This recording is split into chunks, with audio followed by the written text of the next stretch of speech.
Good morning, everyone.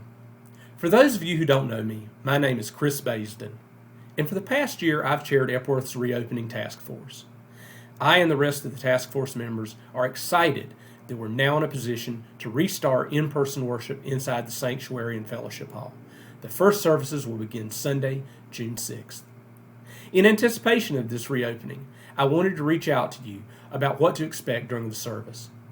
We've made the congregation's health our top priority during the pandemic, and we are asking everyone to take a few extra precautions during the reopening to keep everyone safe. It's important to remember that the pandemic isn't over. Indeed, I found out this week that a friend of mine from college was being treated for the disease in a hospital. And while vaccinations are making great inroads on protecting people from the virus, it's important to remember that not everyone has been able to get vaccinated yet. The task force was particularly concerned about young children.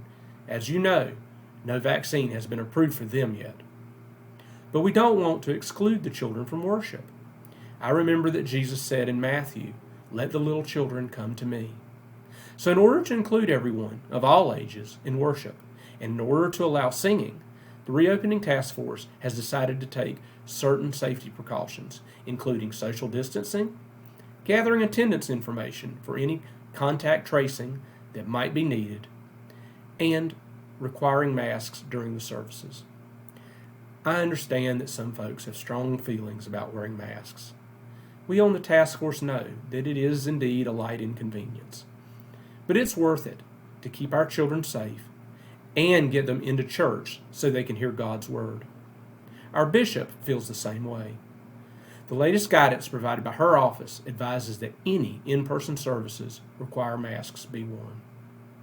Please remember, this is only a temporary inconvenience until more people, especially children, can get vaccinated. In the meantime, I greatly appreciate your patience with this policy. I'd like to close by thanking the staff and members of the reopening task force for all their hard work over the past year. It has been a very difficult time for everyone. But through their hard work and God's grace, we will soon see each other again in person. Peace be with you all.